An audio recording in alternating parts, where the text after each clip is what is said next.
Before this video starts, I wanted to say thank you to everyone who's gotten me up to 500 subscribers and nearly 200,000 views. I greatly appreciate every one of you who's helped me get this far, and I hope we can continue this level of support on to the next phase of my channel. Thank you for listening, and now on to the video. Hey guys, Exodus50 here. I'm going to be ranking every single Tier 3 supercar in Need for Speed Hot Pursuit from worst to best. Prior to this, I've never actually seen anyone rank the cars in Hot Pursuit, but I can't really blame them. This kind of list is preference-oriented after all. However, I have a pretty good idea on what I prefer in a car and what makes it good or bad, and it comes down to three things. 1. How easy is a car to drive? 2. How rewarding it is to master? And 3. Just how good its stats are overall. With these three tenets in mind, let's jump into the list. Starting off at number 21, the worst supercar in Need for Speed Hot Pursuit is the Porsche 911 Speedster. Where do I start? Let me just start by saying I love the look of this car, I love the engine sound, and that's about it. Everything else about this car sucks. Pretty much everything about this car is inferior in one way or another to every other car in the tier.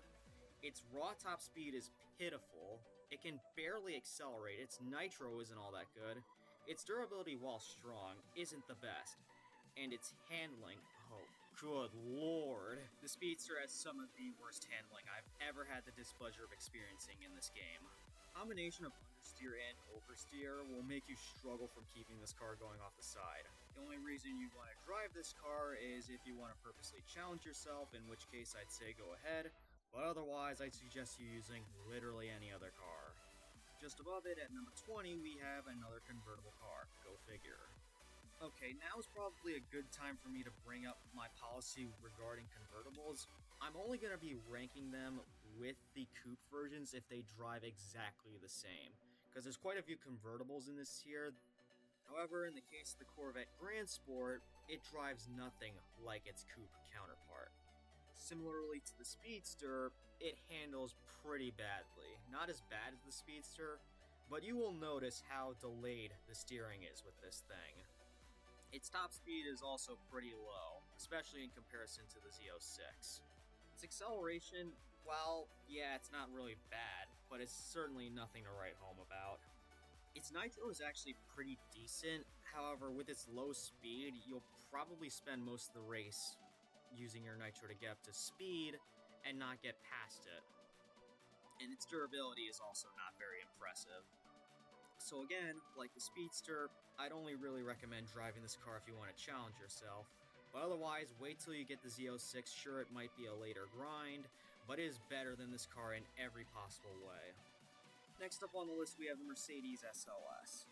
Now, I haven't actually driven that car as much compared to other cars on this list, but when I did drive it, I really wasn't all that impressed. Its top speed and nitro are actually pretty decent, alongside its durability. However, keep in mind this car is pretty heavy.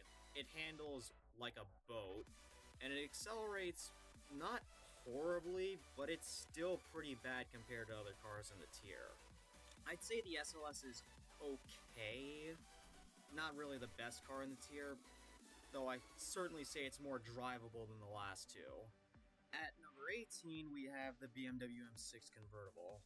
I was actually debating whether or not to put this above or below the SLS, but I've driven the BMW more than the SLS, and I'd say it's a better driving experience compared to the SLS.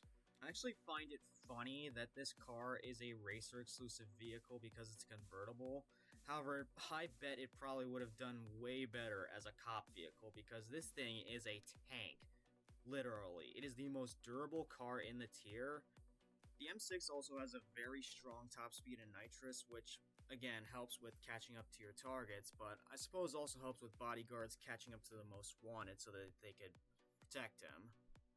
However, as suggested before, because of how tank-like the car is, the car accelerates very, very slowly. In fact, it is more reliant on nitrous than possibly any other car in the tier. And then, of course, it does not handle well at all. You will notice how much speed you lose if you're going around Eagle Crest and trying to drift around the corners. I actually didn't like driving this car prior to making this list, and while I still don't think it's like one of the best cars in the tier, I certainly think it's a viable option, especially for most wanted and hot pursuit when you'll need that durability to survive. Plus, the top speed and nitrous always helps. At number 17, we have the Dodge Viper, and I'm also lumping in the final edition because they drive pretty much exactly the same. Now, I don't like driving this car, to be honest. Sure, it accelerates fine, and its nitrous is pretty good. But the handling for this car is weird. It's like the Speedster in a sense where it has both understeer and oversteer. Like, when you go into a corner with this thing, you barely turn until you make it past 15 degrees, and then once you make it past there, it starts to, like, oversteer, like, a lot. Like, if you don't control it, you'll go into the wall or something. It's not fun at all. I only placed it above the cars on the list so far just because its other stats negate its bad handling, including its durability, which I didn't mention. It's okay, but still. There are better cars to drive in the supercar category. You may have noticed a bit of a trend going on with the lower cars on this list in that they have either bad or unpredictable handling. But don't worry, we're going to start to turn the curve here with the next spot. Next up on the list is the Porsche Panamera Turbo. Now this car is good. Not great, but good. It accelerates pretty well and has pretty strong nitrous. Its handling is actually better than you might expect from a four-door car. Like, once you start turning with this thing, it's pretty sharp. The problem is, like, if you turn too much, you'll plow yourself into the wall. Again, because it's a four-door car, it has pretty strong durability, but its obvious weak spot is its top speed. Like, it's okay with nitrous, but once you run out, you'll notice how slow this car is. The Panamera is still a good car, but compared to other cars in the tier that have better acceleration, nitrous handling, blah blah blah, it just can't keep up. Next up on the list, we have the James Bond car, as I like to call it. One of the first cars you get your hands on in the supercar category. It's not actually a bad car. Sure, this is another one of those tank cars that has pretty heavy handling. It has alright acceleration, and its top speed and nitrous are pretty powerful, alongside its durability. Again, it's a tank vehicle. So the Aston Martin DBS is still a pretty good car, especially again for those pursuit modes.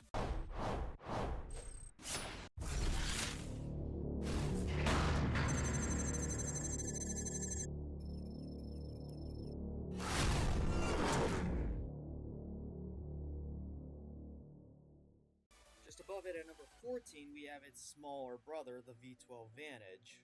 Essentially take everything I said about the DBS, but add better handling on this. Yeah, this is one of the first cars on the list that actually has decent handling. It has slightly worse acceleration than the DBS, and its top speed, well, it's a little bit lower without nitrous, but with nitrous it's pretty much on level. And of course, the shared trait between these cars is its powerful nitrous and its pretty strong durability. Again, it's an Aston, it's a tank vehicle. This is actually one of my favorite vehicles in the game, but I can't be opinionated and biased just because I think it's a cool car. I've had to rank this one objectively. Objectively, it's still a good car, but objectively speaking, there are still cars above it on the list that are better than it. But now, starting with this car, this is when we start to turn the curve and when we start to get into the good cars. I find it strange how few JDM cars we have in this game, but that's okay because the few that do show up are actually pretty decent.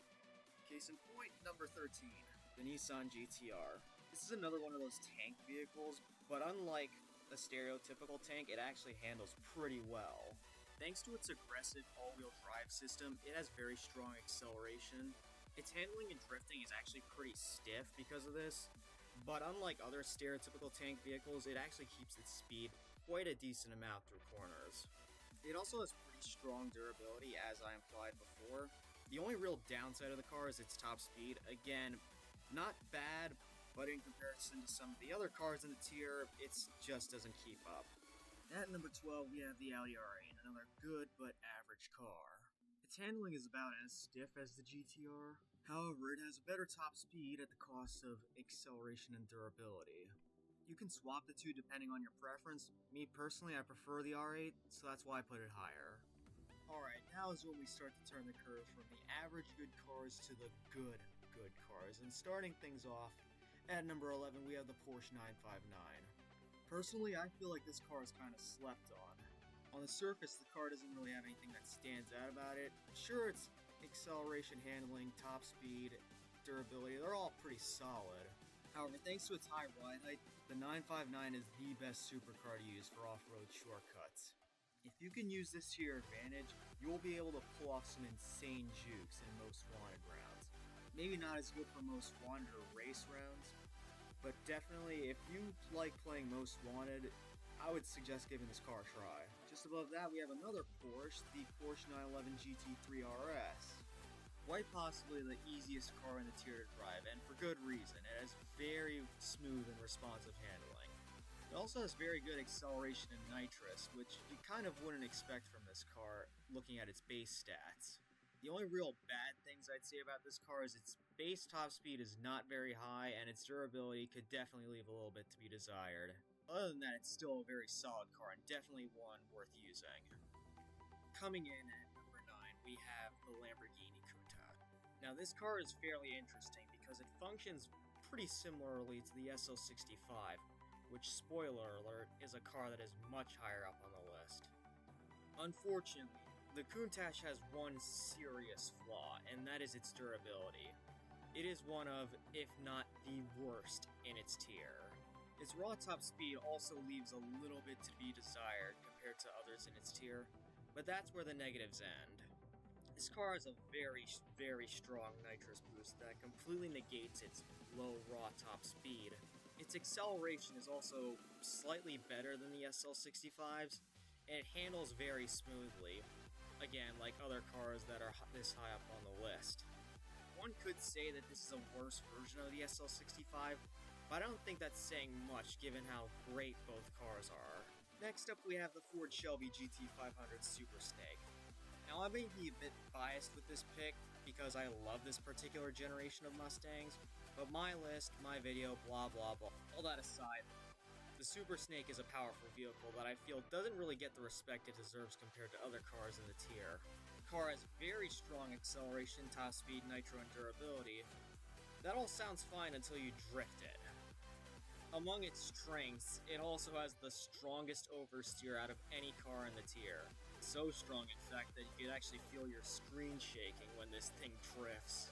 Personally, I don't think that's much of a problem, because it makes the car easier to drive compared to a car with understeer. Poor Speedster! Plus, I think the other stats offset this flaw. We're 2/3 of the way through this list. I'm willing to bet you didn't expect this car to be up this high. The Turbo S is the first car that you get your hands on in the supercar category as a racer. You might have driven it once and immediately went to another car like, say, the Gallardo, for example, after just one race. But if you stuck with it, you knew. This car was strong. The car is a solid all-rounder with good acceleration, decent top speed, decent handling, above average durability and nitro. This car, you could consider it the tier 3 equivalent of the 911 GT2 RS, which is a very strong car in the exotic tier, which is kind of ironic given this is the first car you unlock in the supercar tier, and the GT2 RS is one of the last cars you unlock in the exotic tier. If you haven't driven it in a while, I definitely recommend giving it another go. I promise you, you won't be disappointed. Speaking of the Gallardo, at number 6, we have the Gallardo and the Gallardo Spider. I'm lumping these two together because they're pretty much the same car. The Gallardo is another good all-rounder like the Turbo S. The car has average acceleration, handling, and durability characteristics, but it has a strong top speed and nitrous compared to others in its tier. There are 2 other Gallardos that I didn't mention yet, but that's because they're technically different cars and I put them higher up on the list, and you'll see later as to why. The base Gallardo, still a good car, definitely a solid choice whether you're a new or experienced player. We've reached the top 5, and quite honestly I wasn't expecting this car to be as good as it was until I drove it. Now the Grand Sport, oh hold on a second, I had the cars swapped around. Whoops. The Z06 is everything that the Grand Sport wished it was. Good acceleration, very smooth handling, solid top speed, and a good nitrous boost. And to top it off, a very strong durability, which you wouldn't expect from a car that has the tagline, the lightest Corvette ever. Honestly, the car doesn't look like much on the surface, but once you drive it, you'll quickly understand why I put it this high. It is such a satisfying car to drive. Trust me. Now honestly, I had a tough time deciding which cars to put in 3 and 4, You could probably interchange them if you want, but at number 4, I'm giving it to the Gallardo 550-2, also known as the Valentino Balboni. Now, compared to the base Gallardo, this car isn't as fast or accelerate as fast as it, given it's a two-wheel drive car, but in exchange for that, it has much better handling. It can drift through corners like butter. Its nitro and durability are on par with the Gallardo, but because of its handling and thus how easier it is to drive, I put it higher than the base Gallardo. There's a reason why this car is one of the last supercars you unlock. The grind to get it, for a car as good as it is, it's worth it. At number 3, the bronze medal. Again, you could probably interchange the two, but in my opinion, the Superleggera slightly edges out the 550-2 in terms of stat balancing. And like the 550-2, the Superleggera is slightly slower than the base Gallardo by 1 mile per hour.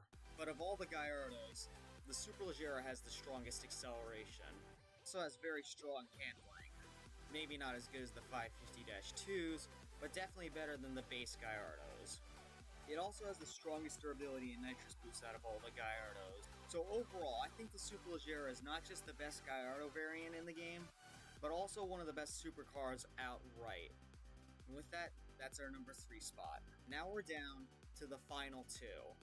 The 2 strongest supercars in the game. And at number 2 is the Porsche 918. So fun fact for those of you who haven't played the original Hot Pursuit 2010, this was the original final unlock for the supercar category. The grind was worth it. This car, it has pretty much everything you'd want from a final unlock in this game. One of the best accelerations in the entire tier. Some of the smoothest handling in this entire tier. Strong nitrous boost, good top speed. The only downside of this car is its durability. It's not really that strong. But when all of its other stats are great, does it really need it? This car could outrun the cops with ease, and quite fittingly because this car is a racer exclusive vehicle. I don't know how many times I've said it in this video, but if you haven't driven this car, definitely give it a go. It is one of the most satisfying cars in this game to drive. Period. And at number 1, the best supercar in Need for Speed Hot Pursuit, we have the Mercedes-Benz SL65 AMG Black Series. Where do I start with this car? Oh, it is insane, I'll give it that. Like with the 918 before, you had to grind a decent amount to get this car because this was the second to last supercar that you unlocked in the game before DLC cars. And once you unlocked it, oh man, were you in for a treat because this car, I don't know how else to say it, is the best supercar in the game. First off, very strong nitrous boost. It has one of, if not the most powerful nitrous boost in the entire tier. This compensates for the fact that this car, it doesn't have the best acceleration. It's not bad, but it's certainly not great. Its nitrous helps the car get up to speed very quickly. Second, this car has a very high top speed. It may only list 199 miles an hour in the car select screen, but when you actually race with this thing, especially when you're using your nitrous, you'll see that you'll be easily able to go past it. Third, the handling. This car handles like butter. I know it may seem like I said that a lot in this video, but hear me out. This car, you'll be easily able to drift through any corner in this game using the SL65. And to top it off, its durability. This car is extremely durable. If you're skilled enough and you take this car in a Hot Pursuit or Most Wanted, you will survive. Not only is this car fast, but it can take quite a few hits. Did I mention that this car sounds like V12 Thunder? Here, take a quick listen to the engine sound real quick.